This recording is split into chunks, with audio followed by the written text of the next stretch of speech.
Hey guys, so today I want to talk about my flight from China back to the US, including the times when my cousin thought I was abducted in Korea and when we were supposed to land in New York, but we landed in Toronto, Canada, and I almost got robbed after getting to the airport. So let's start.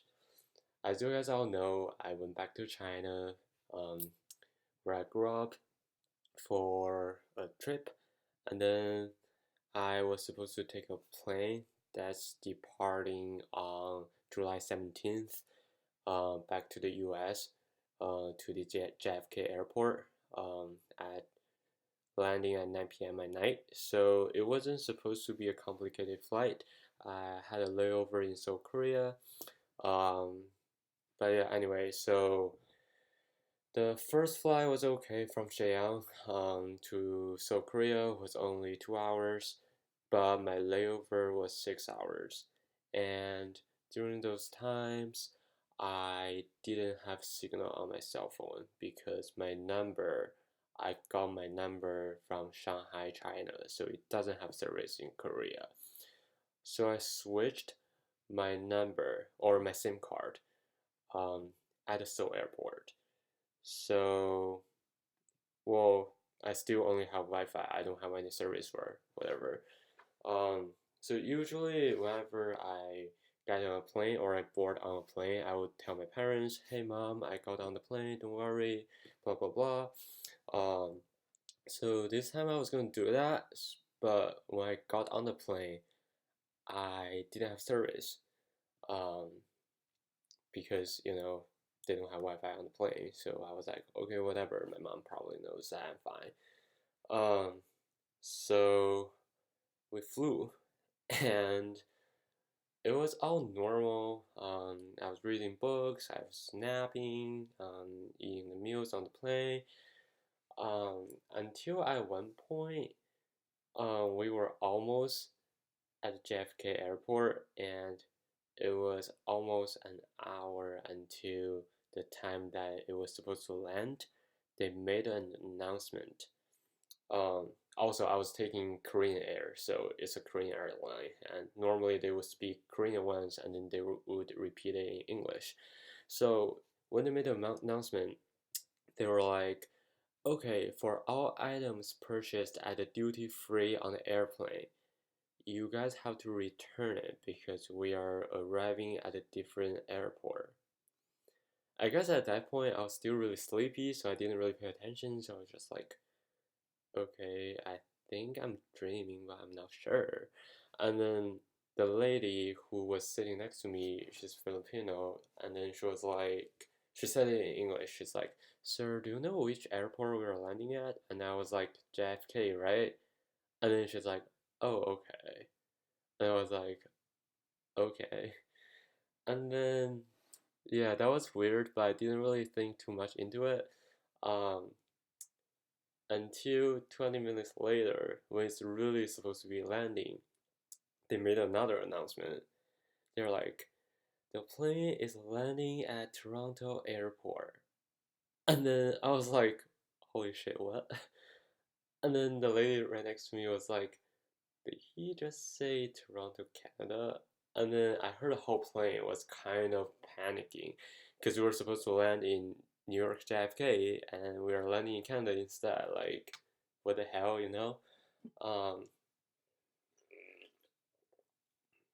so then they explained that there's been a rainstorm in New York and the landing wasn't successful in JFK, so we had to fly to Canada instead.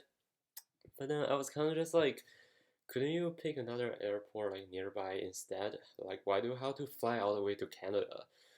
Um, but like the flight attendants were just like, yeah, we don't know. And then the lady next to me was like super worried. So she's like, "Yeah, what's next? Like, I'm scared. I don't want to be in a foreign country. I'm like 60 something years old. Blah blah blah." And the flight attendant is like, "Don't worry, but we don't have any information." And I was like, "Uh, okay." Um, but yeah, then we landed in Toronto, Canada, and then they're like, "Just stay where you are. we will be trying to fly again shortly to get to JFK. So no one moved, but everyone, not everyone, but it seems like a lot of people have reception on their phone. They might have like international SIM card or whatever, but I don't. So I was kind of worrying that my parents would worry about me because first of all, I didn't tell them that I was boarding in Korea, and now I'm literally like so far away from home. And my dad was supposed to pick me up from her workplace. I was supposed to land in JFK, take the air train shuttle to the Port Authority bus station, and then take another bus back to my dad's workplace. So that's not happening. So then I was trying to borrow a phone from the Korean family sitting to my left side because um it seems like they have service. So then I was like, excuse me, ma'am, um, do you have reception on your phone? And then she was looking at me like, and I was like, uh, reception, phone service. And then she was saying something in Korean to her daughter, and then so it's like a big family. It's like two parents with two daughters and one son.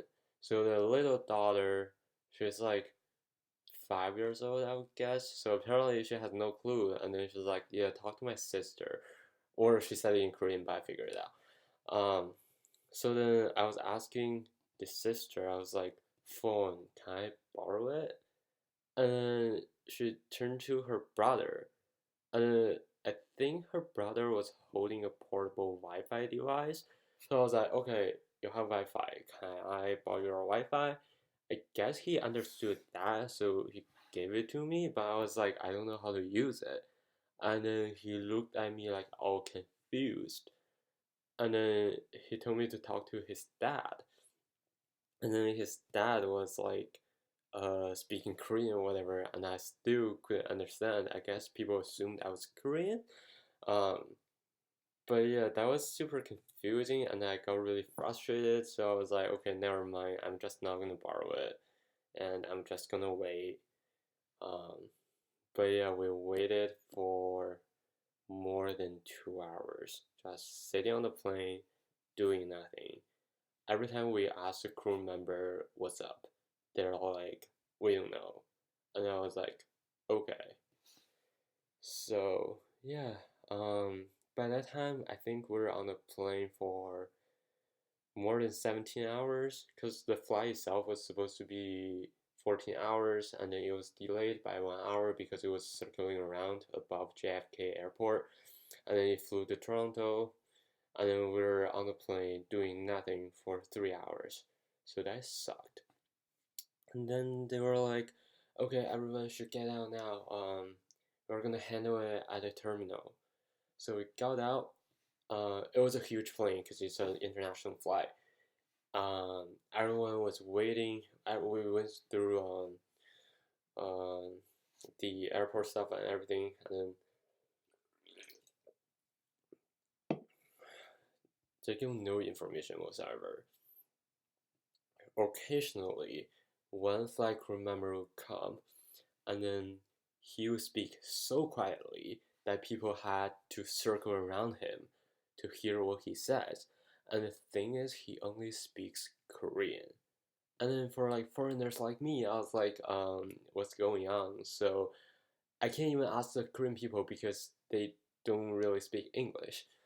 So then I was like trying so hard to find people who are like look American. But I don't know on that point, I guess it's because it's Korean airline. Everyone's Asian, and it's so hard to find someone that's like non-Asian, I guess. But I found this girl, and then he was talking to this guy who's Korean.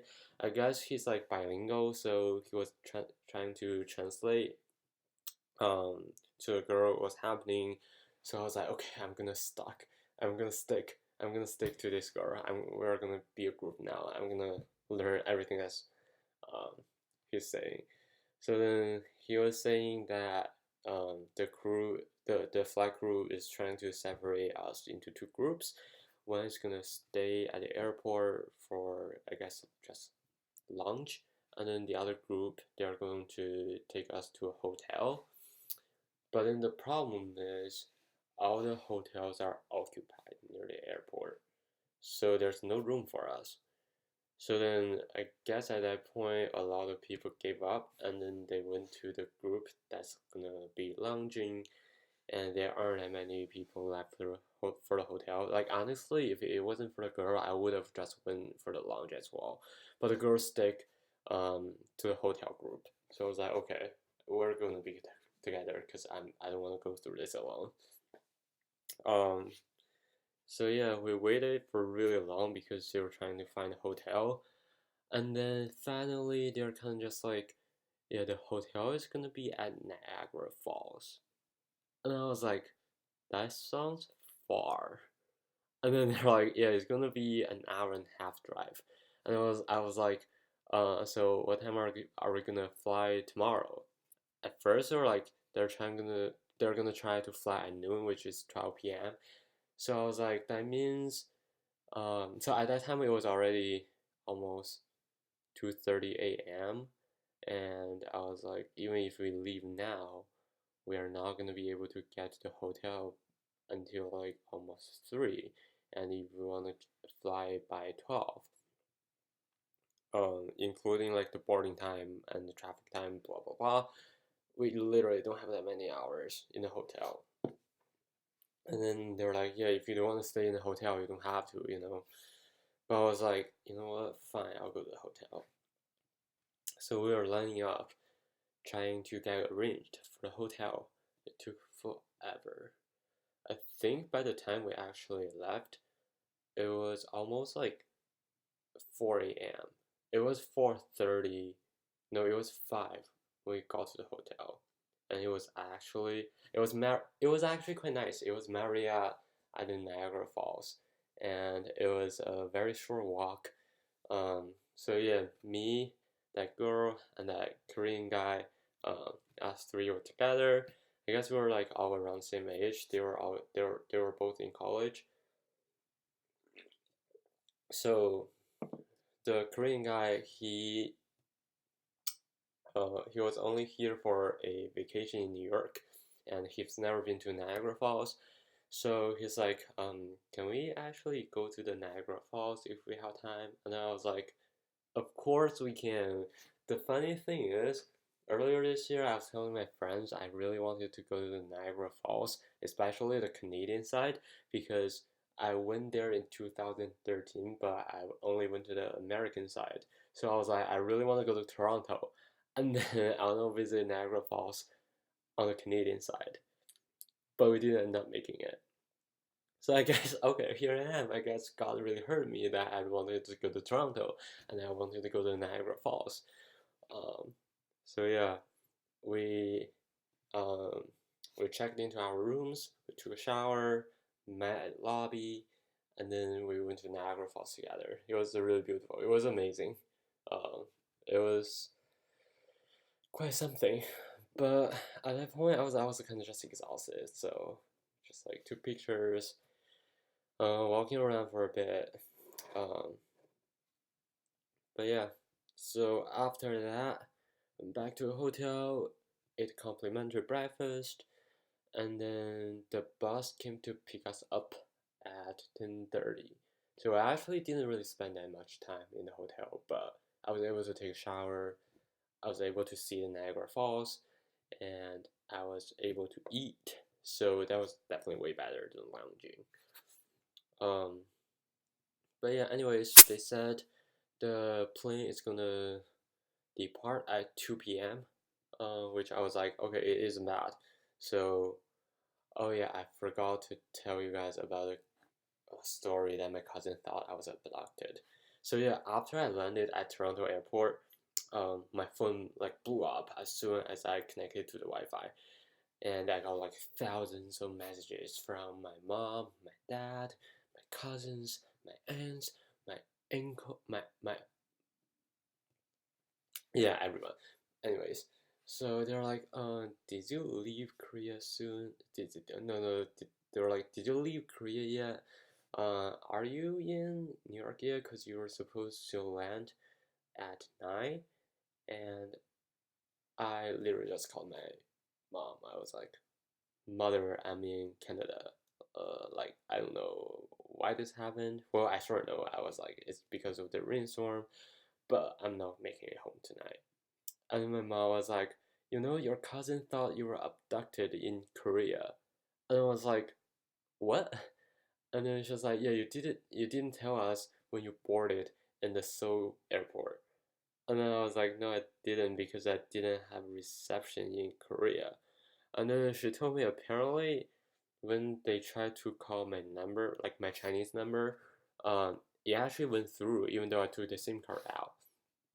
And then I think it was an automatic message in Korean saying that my number is busy or something or not in service area. But the thing is, my cousin didn't speak Korean, so like she didn't know what that meant. And then she thought, one, I lost my phone at the airport. Two, maybe I got lost at the airport and I got abducted, and that was someone's messaging message trying to threaten her to, you know. And I was like, that's kind of ridiculous. But yeah, it was my fault not to like think about when I get on the plane, I'm not gonna have signal. So yeah, they were like worried sick about me, and I felt really bad. But at the same time, it's like, well, yeah, I'm in Canada, so um, but yeah, that was intense. Anyways,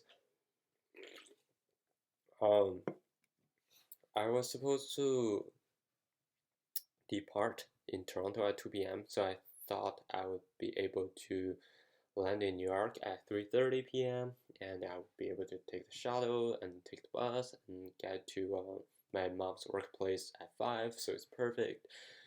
It's just the time that she gets off work, so she can just bring me back home. So I was waiting at the gate, and there's just no information whatsoever about when the flight is going to depart. Like, the thing I'm so pissed about is you need to share information. Like, it was so hard to ask what was going on because there's always only one person trying to explain everything. And then he only says it in Korean. And then I was like, you could have made like a public announcement or something, or at least just like have multiple people do it, you know? But anyway, it was delayed until 3 p.m. And then we were flying, so that was okay. But I was gonna send my mom a message when I board on the plane, and again, I didn't have reception in Toronto, so again, I couldn't, which was also my fault because I should have remembered that I don't have reception. So yeah, I was kind of worried again that my mom was worried about me, but I guess because the flight is not that long, it should be okay. Turned out the flight is so long. They flew, um, I'm gonna try to attach a picture, but anyway, they flew like this.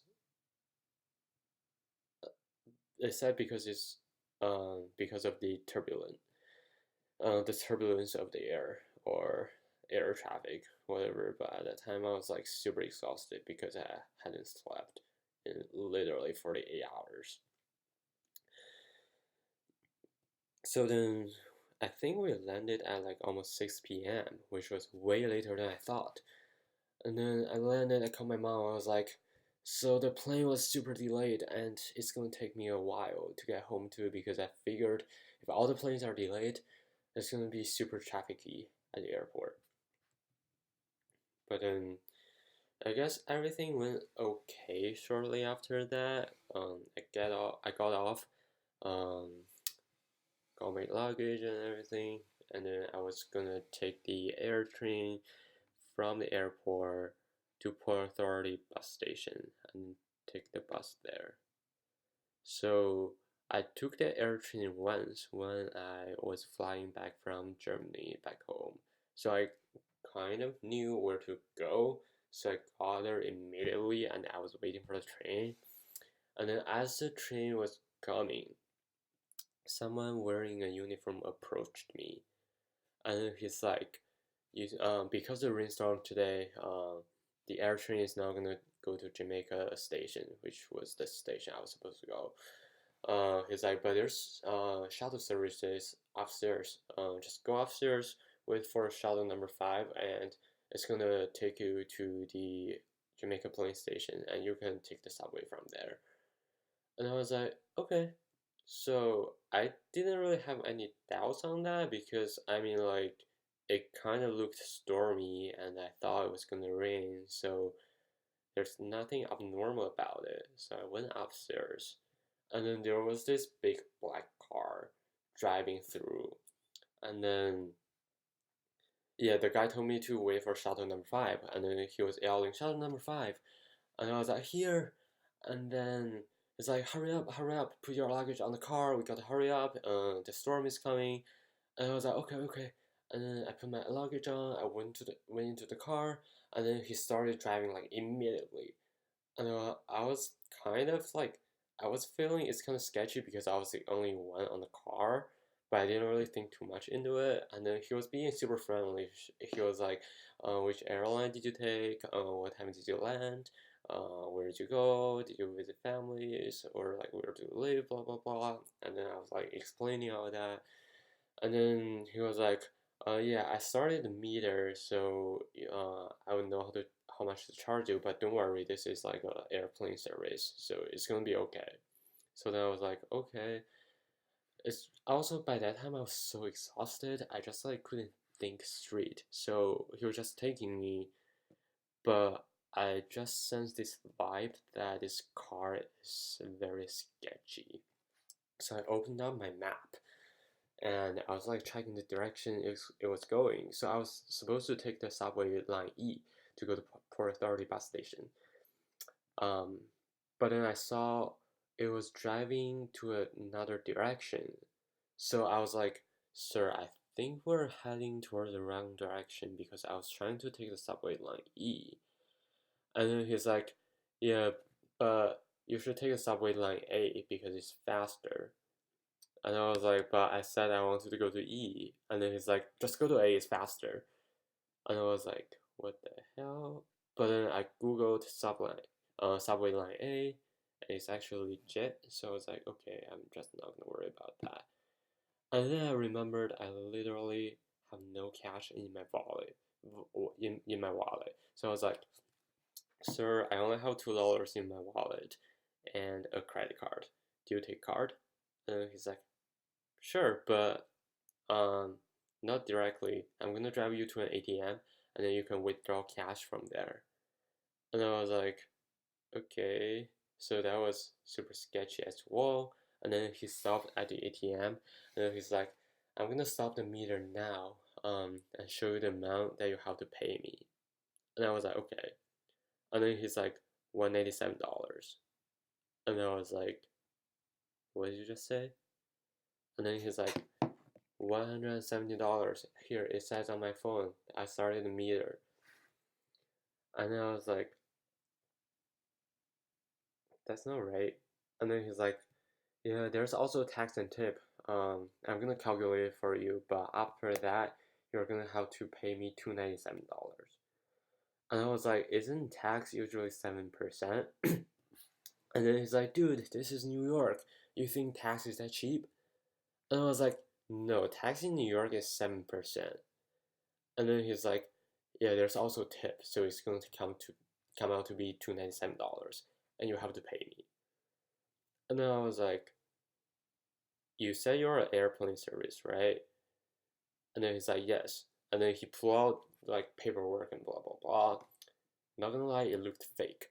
But at that point, I was kind of scared because it was like a really sketchy neighborhood. So I was like, if I really had cash, I wouldn't really just give it to him and I would just like run away. I was like, I don't care about the $300 at that point, as long as I can safely get home, because at that point I was so exhausted and I was really scared.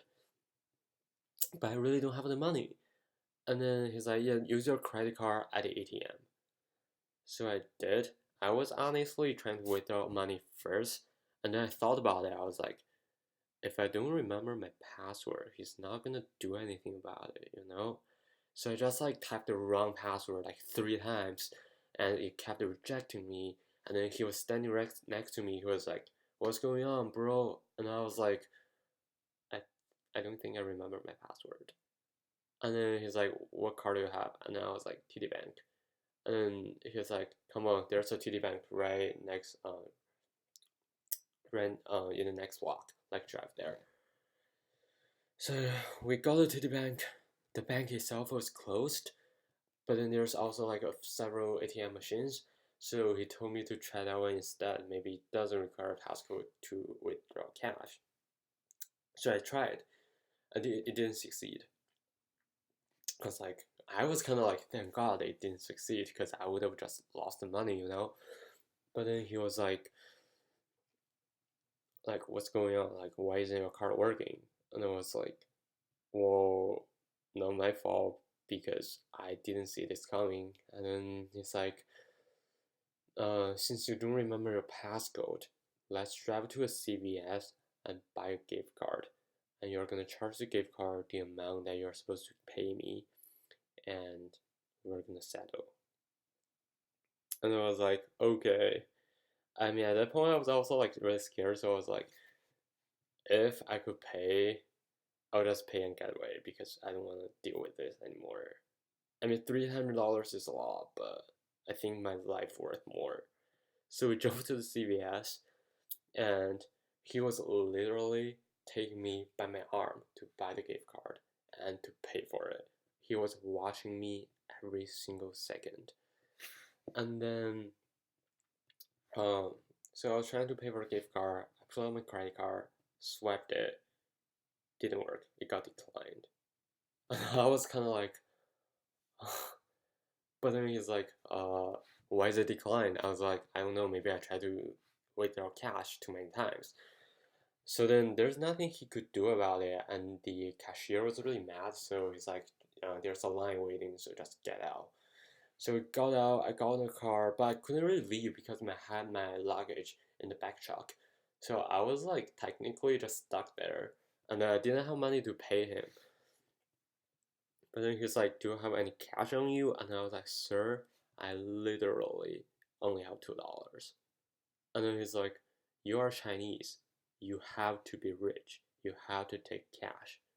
When I heard that, I realized that it's kind of just like targeting towards Chinese people who are taking like international flights, so they're exhausted and they usually have a lot of amount of cash in their purse or their bag, and then maybe just like being in a new country and everything, they'll be scared. So that's why Chinese people are the target. So then I got really upset, but I didn't really show it because I don't want him to think I'm scared or anything. So I was like, I don't have any cash. If I had it, I would have given it to you. And then he's like, what about RMB? You guys have RMB, right? And I was like, I don't. And then he's like, well, you're Chinese. Like when you left, your mom or your relatives must have given you a lot of cash, your wallet or your bag. And I was like, I could literally like pull out my bag right now and there would be zero cash in it. Like, I guess he didn't know. Now we just like use WeChat to pay for everything, so no one really brings cash anymore. Also, the funny thing is, my relative was actually trying to give me money. It was in a big envelope. It was all RMBs, but I didn't take it. I left it in the drawer. So I was being honest. I literally only had $2 in my pocket. And then he's like, "You have to pay me somehow." And I was like, "Why don't we settle this in the police station?" I pull out my phone and I was like, "I'm gonna call 911." And then he's like, don't take it to the police." And I kind of like sensed that he was scared. And then he was like, "Do we use Venmo or PayPal? We can settle from there." I mean, I do, but I was just gonna pretend that I didn't, so I deleted those on the app immediately. I was like, I don't trust electronic apps to transfer money. And I was like, you know what? Let me just call the police because I don't have money to pay you, and I know you're upset, so let's just take it to the police station. And then he's like, no, don't get the police involved. And I was like, then what? And then he's like, you know what? I'm just gonna drive you to the subway station. You have no money to pay me. Like, he was like super pissed because he kept saying that I was wasting his time, like time to scam people, you know? But luckily enough, he drove me to the subway. He didn't give me a hard time, and I got off, and I just ran straight into the station because it was like, holy shit. But it was just so upsetting that he was taking advantage of me because I'm Asian, and I was just flying from international flight. Like honestly, I was just super upset. And at that time, because my credit card got declined and I only had $2 in my wallet, luckily I had a New York Metro card in my wallet that had a little bit of money, so I was able to take the subway. But I was like, I don't know how I'm able to afford that bus ticket back home. So I called my mom. I was like, Mom, I almost got scammed $350. But luckily I didn't. But now I don't have the money to go back home. And my mom's like, I can transfer you like $1,000 right now. And I was like, Mom, that's not gonna work. I need cash. Like, you can't give me cash right now. And then my cousin was also calling me. She was transferring like 1,000 yuan on my WeChat. And I was like, thank you, but that's really not gonna help because I need cash. And I was like, oh my god, I'm just gonna ask people on the subway. But it was like a sketchy neighborhood, as I said. So like people on the subway, like I don't want to be judgy, but they look super poor. And I was like, does anyone here use Venmo? And then they looked like me like I was an alien. And I was like, never mind. So as we were driving to Manhattan, I asked several more people if I could lend some money, but didn't succeed. It was like the worst feeling ever because I was like so exhausted, and then I just almost got scammed, and I was like scared, and I didn't have money, and I didn't have food, I didn't have like water to drink. It was honestly the most frightening moment like so far. And I got to Port Authority station. I called one of my friends who used to live in Manhattan. I thought he still does. I was like, can you lend me some, like, can you come to the station and lend me some money? But he moved back to New Jersey, so like, it was really difficult for him to get here. So I was like, it's okay, I'll figure something out. And I was just asking random people on the station if I could get some money, like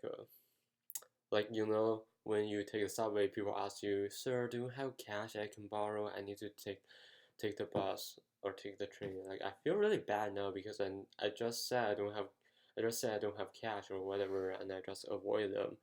And now that I realize maybe some of them are real, like they really need the money to take the bus, and I never bothered to give it to them. And it was my own turn, and I just couldn't get any cash. And I was like sitting there at the bus station, and I felt so alone. I'm like, I feel so lonely. I didn't have my money, and I was like hungry and like thirsty and like sleep deprived. And it's just like very helpless. And so then my friend who asked to meet me at the station, he like called me back. He was like, you know what, you should call your credit card company and tell them to reactivate your card. And I called. At first, it was also like, sir, we don't have the information you provided. And I was like, what the hell? Like, I was literally using this card for more than 2 years. And then he was like, I don't know why, but like, I've never seen this. The system is just now recognizing your number, and it doesn't recognize your social, your birth date. And I was like, am I dreaming or something? Or like, do I not exist? Like, I was so pissed. Like, how can you not have me on your system? I've been using your card for 2 years. And then he's like, sir, are you Canadian? And I was like, no, I'm American. And then he's like, you are calling the Canadian TD Bank. And I was like, oh. And then he's like, I'm gonna transfer you to the American TD Bank. And I was like, okay. And then the phone call went through, and the service agent picked up. He talked so slow. He was kind of like this. He's like, sir, could you tell me the 16 digit of your card number? And I was like, okay, yes, 4839, blah, blah, blah, blah, blah, blah. And then he's like, okay, sir, I'm gonna look into it for you. And I was like, can you like hurry up because I'm irrational. I'm being irrational. And then he's like, I'll try. And then honestly, at the moment, I was like, because my mom was waiting for me at the mall, and then he's been waiting there for like more than 4 hours, and then it was getting super late, and there aren't that many buses going back to my mom's workplace anymore. And then my mom's like, "You can take an Uber, like don't worry about the money." But then when I was checking the Uber, it was like $150. I was like, I almost got scammed $300, and I don't want to spend another $150 on Uber that I could have just taken the bus for like $10. And I was like asking more people. I was like, "Do you guys use Venmo?" And they're like, "No, don't know what Venmo is." I was like, "Okay." And then luckily, like the service agent was like, "Okay, your card is reactivated." And I just like run to the map. I was like, didn't figure out which bus to take because the original bus I was supposed to take is not gonna, it just left, so it's not gonna like have another bus for another hour, and I'm now about to wait for another hour. So I figured out the bus I was supposed to take, ran to the vending machine or whatever ticketing machine to buy the ticket, and I got the ticket, and I got on the bus, and um, the bus took me back to my mom's workplace, and at that time it was 9:30 p.m. Like when I saw my mom, I just could not stop crying. Like I thought I was strong, but like this was a lot. Like honestly, like for anything like this to happen, like I was so scared and I was so tired. I was so exhausted. And I was like hungry and thirsty, and like I didn't have food. I didn't have cash. I didn't have anything on me. So when I saw my mom, I just like could not help crying. I was crying like a fucking baby. But it felt like such a relief because I was like, I wasn't sure if I was ever gonna be able to get home, you know? And I was like pissed about the airplane. I was pissed about like the scam. I was like pissed about people's indifference of like not giving money. It wasn't even that much to ask. I was literally only asking for $8. But I can't really blame them because if it were me, I guess I wouldn't really have given the money either. But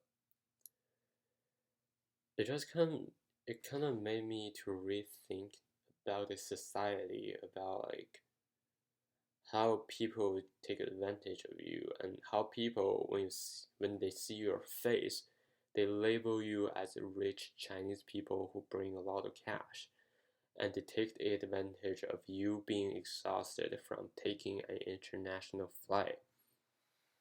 And I hate the asymmetrical information that the airport was not sharing. I was upset, but I got home. So I just really wanted to share about what happened. I guess first, if anyone who ever have any situation like mine, which I certainly hope you don't, I hope you don't panic. And um, for if you ever encounter scams like this, like honestly, best advice is not to talk to anyone at the airport. Like if you are traveling alone, and I guess like it's really hard to differentiate the real crew member and like the fake ones because he was also wearing a uniform. So I guess just ask multiple people to confirm the information, and like for I guess my thing is also kind of stupid because if they really closed the station, they would have like showed it on the screen. But I was just tired, so I wasn't able to pay attention. Um, but yeah, just ask for help and ask people with authority for information. Don't talk to strangers. And I would say don't bring too much cash, but like bring enough so you can use it for emergencies. And I guess be smart. Don't be afraid to call the police when necessary. And finally, I kind of just want to get it out of my chest because I really want to talk about this. I don't want to just keep it to myself because I feel like I was going to explode.